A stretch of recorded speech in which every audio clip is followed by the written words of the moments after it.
इरमदम असिदा लेबिरिबा लोल मयेक पुनुंग सिजाबा अहल लमल मरुप मपांग छात्र छात्री इमा इबेल ख्वाई खुदिंगमपु अयहांगना इकाई खुमनबा उच्चरी अमदि लोल मयेक तंबिबा मतमदा अतोप लुप सिंगी मियोई सिंगबु नुंगसिना हराउना लोइना बिबा ngamba मियोई सिंग अमदि लुप सिंगी मियोई सिंगबसु अयहांगना इकाई खुमनबा उच्चरी ngasi नैनगदबा असि मणिपुरी लोल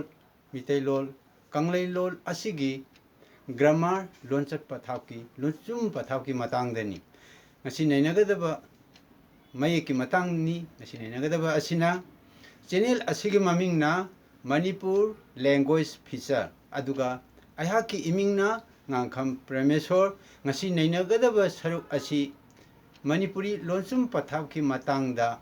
मयेकी मतंगदनी अमसुंग मयेक सिंग असे करुना पुनसिनगदगे हाबगी मतंगदा हाना नैनजखिबा अदुगी मखा तारपनी हाना नैनजखिबदा मयेकी हौरकफम मयेक करमना इगदगे मयेकी खोंथोक असे नैनखरे ngasi नैनजरिबा असिना मयेक असि करमना पुनसिनगदगे हाबगी अनि सुबा सरुकनी अहानबा मयेक असे करमना पुनसिनगदगे हाबगी मतंग अदुदी हाना सिदैदा 186 MLPP P11 25 September 2022 असिदैदा नैनजखरे अदंगसी अमुक नैनजगदबा असिना मयेक सिंग असे करमना पुनसिनगदगे हाबगी अनिसुबा सरुक अदुनी अदुदि सिदा इदुनसु लैरे अमुक्तंग तपना तपना पाथजरके हाना पार्ट 1 दा हाना नैनजखिबदु मयेक पुनसिनबगी मतंगदा 186 MLPP P11 25 September 2022 दा नैनजगिबसी करी करी नैनगरे हाइबदा मयेक पुनसिनबगी मतंगदा अपुन खुदम सिजिनबा 2.1 हाना नैनजखिबदुनी सि मतेक्से अमुक पंजरकपनी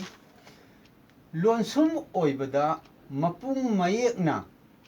थंगनबा मपुंग मयेक अनि पुनसिनबा हाइबदी लोनसुम ओइना सिजिनबा मतमदा मपुंग मयेक अनि असे थंगनबा मतमदा मतौ करम तौदुना मपुंग मयेक अनि दो तिनसिनगदगे हाबि मतंगदा नैनबनी सिगिजिना मपुंग मयेक सिंगदो मथंगदा अनि सुबदा नैनजखिबा अदुना लोनसुम ओइबदा थंगनबा आदि मसक होंबा मपुंग मयेक अनि मक पुनसिनबा अदुना हाना नैनजखिबदा अनि सुबा सरुकता लोनसुम ओइना सिजिनबा अदुगा मपुंग मयेक अनि न पुनसिनगदबा अदुगा मपुंग मयेक अनि दिसु लोनसुम ओइबा मतमदा मसक होंबनी अनि सुबदा नैनजखिबदो हाना अदुगा ngasi नैनजगदबा मयेक पुनसिनबगी मतंगना अमु हाइजरके अहानबदा पार्ट 2 अदि ngasiगिनी लोनसुम ओइबा मपुंग मयेकना आदि थंगनना लैबा मपुंग मयेक लोनसुम ओइना सिजिनबा पुनसिनबा हाइदि कनमुका हाना हाइजगे लोनसुम ओइबा मपुंग मयेकना थंगनना लैबा मपुंग मयेक लोनसुम ओइना सिजिनबा आदि पुनसिनबा अदन मखा अमुक नैनगदबसिना 2.4 दा थंगनना लैबा मपुंग मयेक अनि अमना लोनसुम ओइबदा अतोपा अमना लोनसुम ओइबदा मसक होंगदबा अमतंग मसक होंगबा अदुना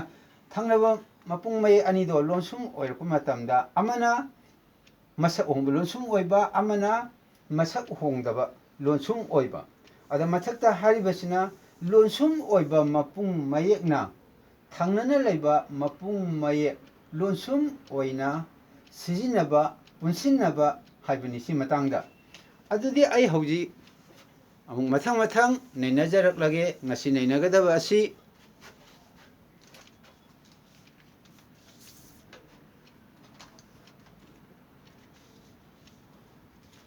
अदि सिदैदा यंबियो आई मथंग मथंग पाथजरके मयेक सिदैदा वाहै अमदा यावबा थंगनना लैबा मयेक अनि खोंतोकी खुजिंग अमदा लैरबा ꯍꯥꯏꯗꯤ ꯈꯣꯟꯊꯣꯛꯄ ꯈꯨꯖꯤꯡ ꯑꯃꯗ ꯂꯩꯔꯕ ꯃꯌꯦꯛ ꯑꯅꯤ ꯃꯌꯦꯛ ꯑꯅꯤꯃꯛ ꯃꯄꯨꯡ ꯃꯌꯦꯛꯅ ꯂꯣꯟꯁꯨꯝ ꯑꯣꯏꯅ ꯁꯤꯖꯤꯟꯅꯕ ꯑꯣꯏꯔꯕ ꯍꯥꯏꯕꯗꯤ ꯂꯣꯟꯁꯨꯝ ꯑꯣꯏꯕꯗ ꯃꯁꯛ ꯍꯣꯡꯗꯕ ꯍꯥꯏꯇꯥꯔꯦ ꯃꯌꯦꯛꯇꯣ ꯃꯁꯤ ꯑꯣꯏꯔꯕꯗꯤ ꯃꯌꯦꯛ ꯑꯅꯤꯗꯨꯒꯤ ꯃꯈꯥꯗ ꯄꯨꯟꯁꯤꯟꯅ ꯑꯄꯨꯟ ꯈꯨꯗꯝ ꯁꯤꯖꯤꯟꯅꯗꯨꯅ ꯈꯣꯟꯊꯣꯛꯀꯤ ꯈꯨꯖꯤꯡ ꯑꯃ ꯅꯠꯇ꯭ꯔꯒ ꯈꯣꯟꯊꯣꯛ ꯃꯆꯦꯠ ꯑꯣꯏꯅ ꯁꯤꯖꯤꯟꯅꯩ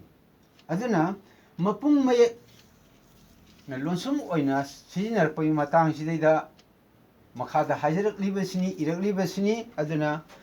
ꯃꯄꯨꯡ ꯃꯌꯦꯛ ꯑꯅꯤ ꯄꯨꯟꯁꯤꯟꯅꯕꯗ ꯄꯨꯟꯁꯤꯟꯅꯔꯒꯗꯕ ꯃꯌꯦꯛ ꯑꯗꯣ ꯃꯄꯨꯡ ꯃꯌꯦꯛꯅ ꯂꯣꯟꯁꯨꯝ ꯑꯣꯏꯔꯕ ꯑꯃꯁꯨꯡ ꯂꯣꯟꯁꯨꯝ ꯑꯣꯏꯅ ꯁꯤꯖꯤꯟꯅꯔꯕꯗꯤ ꯃꯄꯨꯡ ꯃꯌꯦꯛ ꯑꯅꯤ ꯑꯗꯨꯒꯤ ꯃꯈꯥꯗ ꯍꯥꯏꯗꯤ ꯃꯁꯛ ꯍꯣꯡꯗꯕ ꯃꯄꯨꯡ ꯃꯌꯦꯛ ꯑꯅꯤꯗꯨꯒꯤ ꯃꯈꯥꯗ ꯑꯄꯨꯟ ꯈꯨꯗꯝ ꯆꯤꯡꯒꯅꯤ ꯍꯥꯏꯕꯅꯤ ꯑꯗꯨ ꯈꯨꯗꯝꯗ ꯌꯦꯡꯕꯤꯔꯤꯁꯤꯗ ꯈꯨꯗꯝꯗ ꯋꯥꯍꯩ ꯋꯥꯔꯗ ꯏꯪꯂꯤꯁꯇ ꯂꯩꯔꯦ ꯋꯥꯔꯗ ꯃꯁꯤ ꯏꯪꯂꯤꯁꯇ ꯂꯩꯕ ꯃꯌꯦꯛ ꯑꯌꯥꯝꯕ ꯑꯣꯏꯅ ꯇꯧꯏ ꯃꯊꯪꯗ ꯁꯤꯖꯤꯟꯅꯕ ꯍꯥꯏꯗꯤ ꯌꯨꯖ ꯑꯣꯏꯕ ꯁꯤꯖꯤꯟꯅꯗꯕ ꯑꯟꯌꯨꯖ ꯍꯥꯏꯕ ꯍꯥꯏꯗꯤ ꯋꯥꯔꯗ ꯑꯅꯤꯁꯦ ꯀꯔꯝꯕꯅ ꯁꯤꯖꯤꯟꯅꯒꯗꯒꯦ ꯀꯔꯝꯕꯅ ꯁꯤꯖꯤꯟꯅꯔꯣꯏꯗꯒꯦ ꯍꯥꯏꯕꯒꯤ ꯃꯇꯥꯡꯗꯅꯤ ꯊꯥꯔꯠ ꯍꯥꯏꯕ ꯃꯇꯝꯗ ꯊꯧ ꯑꯥꯇ ꯔꯥꯏꯒ ꯗꯤꯜꯒꯁꯦ ꯁꯤ ꯃꯄꯨꯡ ꯃꯌꯦꯛꯅ ꯂꯣꯟꯁꯨꯝ ꯑꯣꯏꯅ ꯁꯤꯖꯤꯟꯅꯕꯅꯦꯕ ꯑꯅꯤꯁꯤ ꯅꯞꯁꯤꯟꯅꯕ ꯇꯞꯁꯤꯟꯅꯕ ꯄꯨꯟꯁꯤꯟꯅꯕ ꯍꯥꯏꯇꯥꯔꯦꯀꯣ ꯁꯤꯗꯩꯗ ꯑꯄꯨꯟ ꯆꯤꯡꯒꯅꯦꯕ ꯑꯗꯨ ꯁꯣꯝꯗꯗꯤ ꯑꯄꯨꯟ ꯆꯤꯡꯗꯦꯕ ꯃꯁꯤ ꯁꯤꯖꯤꯟꯅꯗꯦꯀꯣ ꯑꯩꯅ ꯁꯨꯝ ꯏꯖꯔꯛꯄ ꯃꯇꯝꯗ ꯂꯥꯜꯂꯤ ꯑꯃꯁꯨꯡ ꯆꯨꯝꯃꯤ ꯍꯥꯏꯅ ꯑꯗꯨꯃꯥꯏꯅ ꯐꯣꯡꯗꯣꯛꯄꯒꯤ ꯃꯍꯨꯠꯇ ꯁꯤꯖꯤꯟꯅꯕ ꯑꯃꯁꯨꯡ ꯁꯤꯖꯤꯟꯅꯗꯕ ꯍꯥꯏꯕ ꯂꯣꯟꯗꯥ ꯑꯣꯏꯅ ꯁꯤꯖꯤꯟꯅꯒꯦ ꯊꯥꯔꯠ ꯍꯥꯏꯕ ꯃꯇꯝꯗ ꯃꯄꯨꯡ ꯃꯌꯦꯛꯅ ꯂꯣꯟꯁꯨꯝ ꯑꯣꯏꯅ ꯁꯤꯖꯤꯟꯅꯕꯅꯤꯅ ꯃꯈꯥꯗ ꯑꯄꯨꯟ ꯆꯤꯡꯏ ꯍꯥꯏꯗꯤ ꯃꯈꯥꯗꯗꯤ ꯊꯥꯔꯠ ꯍꯥꯏꯕ ꯃꯇꯝꯗ ꯁꯤꯗꯗꯤ ꯑꯄꯨꯟ ꯆꯤꯡꯗꯦ ꯃꯁꯤꯒꯤ ꯋꯥꯍꯩꯁꯤꯡ ꯄꯨꯟꯁꯤꯟꯅꯕꯁꯦ ꯃꯁꯤ ꯁꯤꯖꯤꯟꯅꯔꯣꯏ ꯃꯊꯪꯗ ꯔꯤꯁꯥꯔꯁ ꯍꯥꯏꯕ ꯃꯇꯝꯗ ꯔꯥꯏ ꯏꯅꯦꯞ ꯁꯝ ꯔꯥꯏꯒ ꯁꯪꯕꯁꯦ ꯄꯨꯟꯅ ꯔꯤꯁꯥꯔꯁ ꯍꯥꯏꯅ ꯄꯨꯟꯅ ꯑꯄꯨꯟ ꯆꯤꯡꯁꯤꯜꯂꯦ ꯑꯗꯨ ꯁꯤꯗꯤ ꯑꯄꯨꯟ ꯆꯤꯡꯗꯦ ꯁꯨꯃꯥꯏꯅ ꯑꯄꯨꯟ ꯆꯤꯡꯗꯕꯁꯦ ꯃꯁꯤ ꯁꯤꯖꯤꯟꯅꯗꯦ ꯃꯌꯦꯛ ꯑꯅꯤ ꯄꯨꯟꯁꯤꯟꯅꯕ ꯃꯇꯝꯗ ꯃꯄꯨꯡ ꯃꯌꯦꯛꯅ ꯂꯣꯟꯁꯨꯝ ꯑꯣꯏꯅ ꯁꯤꯖꯤꯟꯅꯔꯒ ꯂꯣꯟꯁꯨꯝ ꯑꯣꯏꯅ ꯁꯤꯖꯤꯟꯅꯔꯛꯄ ꯃꯇꯝꯗ ꯃꯁꯤꯗꯗꯤ ꯑꯄꯨꯟ ꯆꯤꯡꯒꯅꯤ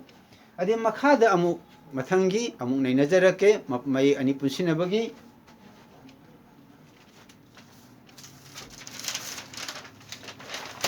सिदैदा येंबियो सिदा सिना 2 4 नि सिना 2 3 नि 2 1 गा 2 2 गदि ममांग द नैना जखरे आइ ngasa हाइजाखिबदुनि सिना वाहै अमदा यावबा थांनना लैबा मयेक अनि खोंतोकी खुजिंग अमदा लैरबा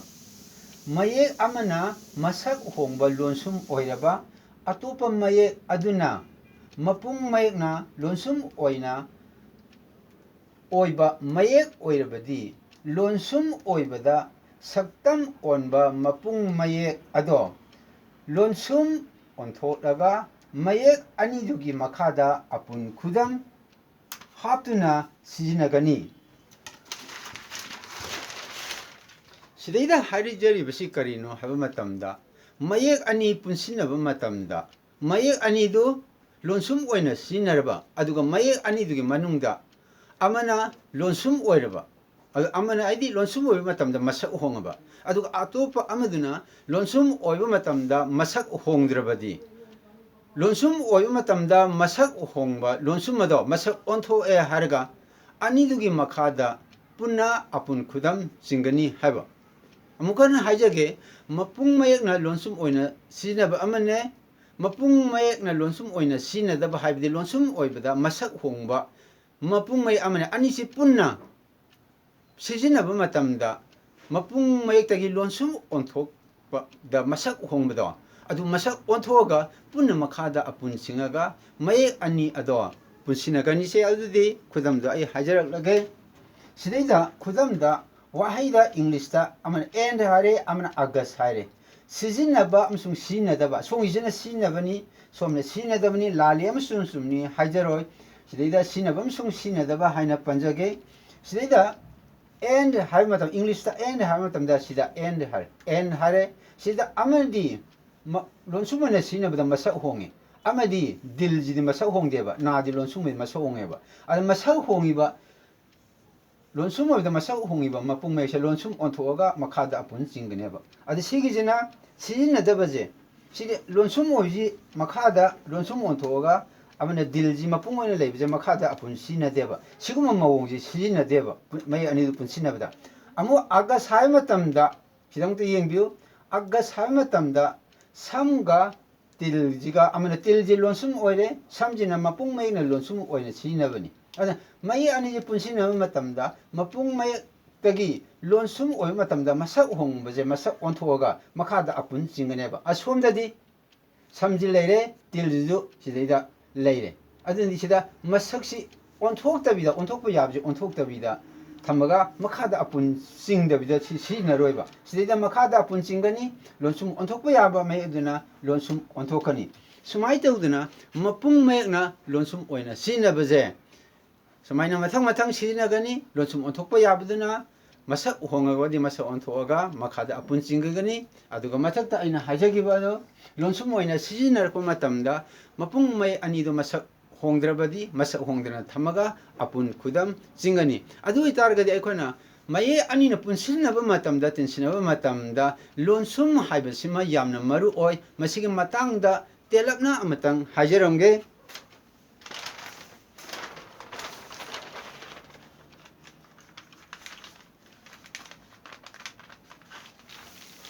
sidaida aina pijaribasi lonsum ge matangdani lonsum mase mai tinsinaba matamda punsinaba matamda yamna maru oibani namtang panjaramge tawbani ado akhangba kangbu chingnaji masi dum kanthokpiu kaisu kaide khangdaba kangbunadi kamai taraga lonsum mai singa se ningsinggadage habagi matangda aina panjaramge tawbani sidaida ningsingjaringbada lonsum oibada saktam hongba lonsum nipandi lonsum nipani abdi ko lonsum lai lonsum mit lonsum pa lonsum na lonsum til lonsum ngau lonsum I lonsum amoji nipan sure ada saktam hongdaba lonsum oina sijinaba mapung mayek singdi karino haibada sam sil khau thau wai yang hu pun pham atya gog jam rai ba jil dil gau dau bam haiba mayek trampana sina lonsum oiba matamda masak hongdeba ada trampanjine mathaki nipanjine tinsinaraga mathaki nipanjine punna mapung maye kuntare neba ada sida pijari basa rachina makhada pijari basa rachina kamaitoroga mapung maye tagi lonsum oina sina je ningsingadage habagi matangdani sina ko lonsum lai lonsum mit lonsum pa lonsum na lonsum je makhoi di masak hongeba ana masak ado tilne ngaune ine sigi charge sida oina ningsangbiba adu itargadi aikoina mapung mayek tagi lonsum onthokum ba mayek nipan singche laina ningsingba ya madudi ko lai mit pa na til ngau I adu sigi charge makhagi sumaina ko lai mit pa na til ngau I haina sumai tawduna mapung mayek tagi masak onba lonsum oiba matamda masi sumaina ningjangganeba habdi ko lai mit pa na til ngau I haiba matamda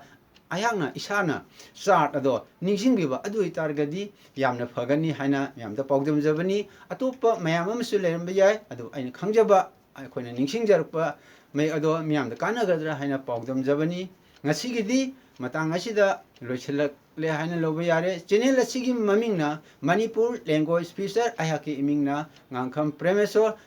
amadi lol mai ku tambiba matamda atopa miyoshingbo amadi atopa luki miyoshingbo harauna nungsina loina biba ngamba amsung tambiba ngamba miyoshingbo amadi lupsungi miyoshingbo ayangna amuka hana ikai khumnaba usari kanagumba akhangai kyana aina hajaba mapung mai amsi lonsum oiba mayek singasina amaga kam matau karam tona punsinage haibagi matangda